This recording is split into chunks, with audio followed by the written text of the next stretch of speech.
Hey, Unbroken Nation, we'll be right back to the show, but I wanted to let you know that you can grab a copy of my first book, Think Unbroken, Understanding and Overcoming Childhood Trauma, for free. If you go to book.thinkunbroken.com, you can download the PDF ebook version of the book and get everything that I know about the baseline of healing trauma for free, downloaded to your email right now. Just go to book.thinkunbroken.com to download your copy of Think Unbroken, Understanding and Overcoming Childhood Trauma for a PDF for your phone. Again, that is book.thinkunbroken.com.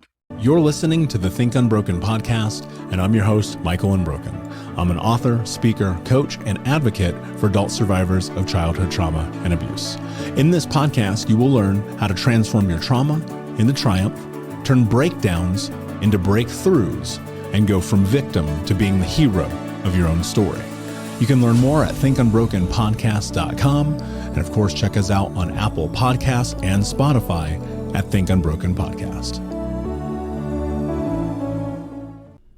What's up, my friend? Welcome to today's episode of the podcast. Real quick before we jump in, if you have not, you can schedule a free one-on-one call with me. If you go to thinkunbroken.com, if you're struggling, if you're trying to figure out what's next in life, if you are just like, I really need help, I need something, go to thinkunbroken.com. You can schedule a free one-on-one call with me.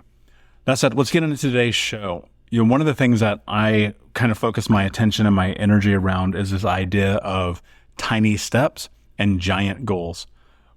We often make these huge mistakes about the healing journey, and we believe that just because we've been in therapy for a while or listened to a podcast for a while, or maybe we're journaling and meditating and things seem to be working pretty well, that suddenly one day we'll wake up and these, how do I want to phrase it? These pains, these sufferings, these experiences of the past won't be there anymore. It's like we hope that trauma will go away because we're doing the work. And one of the things about it, that's not really true. Now, the impact does really start to go away over time. You feel it less and less as you walk down the path. And in fact, this is one of the things that I love about doing our Unbroken Men's Monday group, is because I get to see that every single Monday with these amazing guys who are on this journey. And here's the truth, the journey is not as easy as people think it is. And so we have this idea, and part of this is probably just from the societal narrative of like, do all the work and you'll feel better. And it's like, yes, and do all the work and on a long enough timeline, you'll feel better, but things will still happen that make you revert back to where you were. And then you create these time gaps in between the moments of these massive fall downs and mistakes, and you build yourself back up and you keep going. Like, that's what it should really be, but that's really complicated for people to wrap their head around. And so I think about the giant goals. What does it mean to live life on your terms? Who do you want to be? What do you want to have? What is it that you want to create? How do you want to build? How do you want to show up? What do you want in your health, your wealth, your relationships? So much of this is about getting into the depths of the question about why.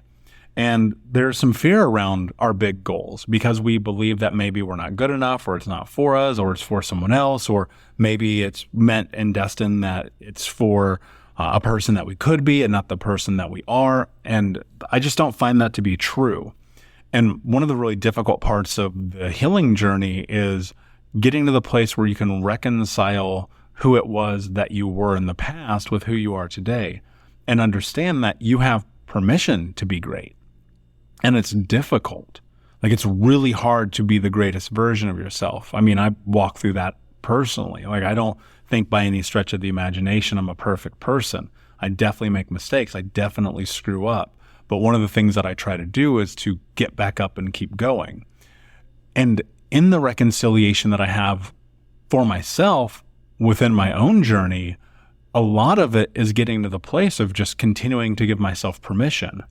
Can I allow myself the permission to be successful, to not self-sabotage, to not get in my own way, and to not also get scared?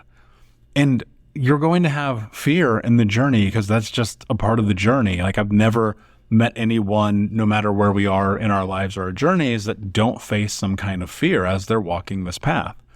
And the thing that I keep going to as I'm on this journey personally is, okay, what is that you have to execute against to actually find success? Well, first, I think it's setting these really gigantic goals. Now, you have to understand that if you can change the way that you think about who you are, and you are compelled to leverage your confidence against your actions and your effort, you will radically build confidence faster than trying to build your confidence against the outcome. Most people, because they don't hit a home run every time that they're at bat, have very low self-confidence. The people who, and this is just, I've seen this in my personal life, I've also seen it with people I'm around, the people in the world who leverage their confidence against the energy of what they actually put in to create change and achieve goals in their lives are the people that I see who are the most confident in the world. Because what they're really doing is they're showing up every single day, right? It's this idea of people like Steph Curry hitting a bajillion three-pointer shots and guys like Peyton Manning throwing a bajillion passes. And what we see is we think that there'll be very, very confident people because they go and win Super Bowls and NBA championships. But what they really are they're confident people because they're in the game every single day, putting in the work and taking the action to create the life that they want to have. And that's the same thing as the trauma journey. It's the same thing as this healing. We try to do everything all at once. Why is it that we think that the only way we heal is like, I have to do therapy, I have to do yoga, I have to do meditation, I have to do journaling, I have to do ice baths, I have to get up at 5:30, I have to do all the things and hit the checklist every single day, or I'm not worthy. And I think that life is really about doing what's necessary, because not all of the things are going to be necessary every day. Like when I think about when I was very much in the depth of my journey, I would go to therapy 3 times a week, plus anonymous groups on the weekend, plus whatever else I needed to do to feel seemingly normal. And then I didn't. And then it was once a week. And then it was once every other week. And now it's like once a month or once every other month. Because I measured myself against the daily. I was gaining confidence and healing because I was integrating bit by bit the things that made my life better. I was integrating the journaling, the meditation, the yoga, the drinking all the water, the getting fit, the doing the electrolytes. I was integrating those things. I wasn't trying to do them all in the same day because I would have failed. And actually a few times I did fail because I was like, today's the day. And then I go, wait, nope, actually today's not the day because I didn't do the thing. And then I noticed one day, I was like, wait a second, I believe in myself more when I check the box on the daily basis about the mission that I'm moving towards and not the way that I feel about myself because of the giant goals that I have. And here's what's really funny. And I've shared this before, but when I was standing in New York looking at my face on a billboard, that wasn't the most confident moment of my life. While in hindsight as a child, or in retrospect as a child, I would have been like 18 in New York for the first time. And I would have been like, man, that's going to be the moment. And it wasn't. It was really cool. Like, don't get me wrong. But the moment was really on the day by day by day on the lead up to that. And getting into the flow state and getting into giving myself the permission to be successful and getting into all of the activity. I want to take a moment to talk about today's sponsor, Babbel. As you may know, currently I am traveling the world, and one of the things that I try to do wherever I go is make sure that I can speak at least a little of the local dialect. For instance, as I'm here in Belize learning Spanish, I am using Babbel and its incredible technology to help me understand how to speak more fluently. And guess what? Let's get more of you talking in a new language too. In fact, Babbel is gifting our listeners 60% off subscription actions if you go to babbel.com/unbroken. That's babbel.com/unbroken to save 60% off of a subscription. If you're going to travel the world, if you want to go see new places this year, if you want to expand your vocabulary, babbel.com/unbroken. Let's get back to the show. With so many options, why choose Arizona State University? For me, the only online option was ASU because of the quality. Their faculty was really involved with their students and care about your personal journey. The dedication to my personal development from my professors, that's been extremely valuable to me. Earn your degree from the nation's most innovative university. Online. That's a degree better. Explore more than 300 undergraduate, graduate, and certificate programs at asuonline.asu.edu. And actions required for that amount of growth on the daily basis. And so now it's like, all right, you have gigantic goals. Like I'll give you an example. Let's say that what it is that I want to do in this moment, I want to not yell at people. Now, how do you get to that, right? How do you get to, I don't want to yell at people ever again? Well, it becomes a behavioral change and it has to become in alignment with your belief system. And if your belief system is, I am not the kind of person who yells, then your behavior has to support that, or your belief system and your actions will be in conflict. And so it will never take into the day-to-day basis because you're always going to be fighting yourself. And so if it's a giant, and look, not yelling at people is a giant goal for a lot of people, maybe even you listening, because we grow up in these homes and these structures where we're yelling, we're screaming, we're fighting, we're getting yelled at, we're getting screamed at, we're fighting. It's happening in school, it happens at church, it happens everywhere. And then you're here in this moment, and you're like, I don't want to yell at my kids. I don't want to yell at my boyfriend, my girlfriend, my spouse, my coworkers, my employees. But your belief system has to shift into this idea of like, I am not a person who yells. It's fascinating to me that because that's a really big goal, it doesn't make sense to most people until they start to take action towards it. And what you do is you chip away at it piece by piece by piece on a daily basis. And so it's like, can you not yell today? Okay, great. If you can make it through the day, can you do it tomorrow? But what if you don't? All right, well, can I make it through the next hour? What about through the next meal? What about through the next night? And then boom, you're into the next day. And then what about the next day? Wow, you made it through 2 days, but then the third day, okay, you messed up and you yelled again. Okay, great. Now we're at 0. Now how do I go to day 1, day 2, day 3, day 4? Boom, back at 0, day 1, 2, 3, 4, 5, right? And so it's about you're putting in the effort and the energy every single day, about your cognizant awareness of what it is that you're doing and how you're showing up in the world. And so when you're taking these tiny steps, what you're doing, you're building confidence in yourself. You're like, I'm not going to yell today. Right? Now let's flip it. Let's say that it's something different. Let's say that it's something that's very actionable, that's very tangible, that's in front of you. I want to quit smoking. This is a big one. And I don't know if you know this, but people who had traumatic childhoods on average are 2,200% more likely to smoke cigarettes. Like, think about that for a second. 2,200% more likely to smoke cigarettes than people who did not have adverse childhood experiences. Chances are, if you're listening to this, you either have smoked or you're smoking, or you might be smoking right now. Now, I'm one of those people, and I quit smoking every day for about a decade. And even longer for weed. Like, I started smoking weed when I was like 12, right? So between weed and cigarettes, I smoked for 18 years, which is insane, by the way. I don't recommend. But also, you'll find that people who have high adverse childhood experiences scores will also use marijuana and other drugs. And so as I'm here sober, now I will admit on the very rare occasion, just because I see no reason to bullshit you here, I'll go smoke a hookah. That's very rare. I was saying maybe once every quarter. But I don't smoke cigarettes on a daily basis. I don't vape. I don't smoke marijuana. Don't almost ever drink. In fact, I haven't touched alcohol in 9 months or something like that, right? And so it's about the daily. So you're in this place like, I want to quit smoking. Well, I quit smoking 3,000 times, right? Every day I was like, oh, this is the last one.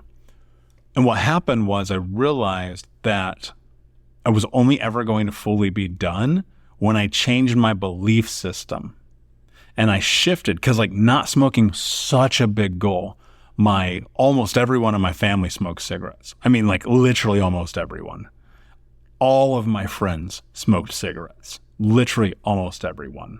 My little brother smoked cigarettes. He won't mind me telling you this. He's now quit, which is amazing.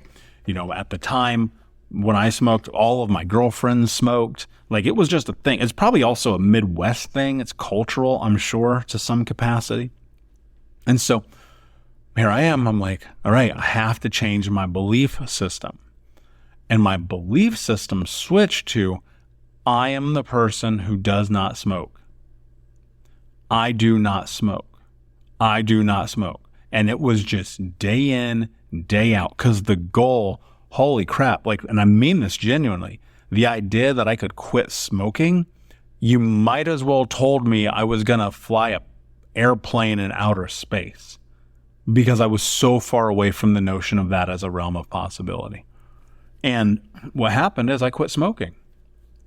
I quit smoking because I made a decision to change my belief system and my self-narrative into, I do not smoke. I am a man that does not smoke. I do not align with smoking. It is not what I do. And so I kept having that conversation with myself every single day.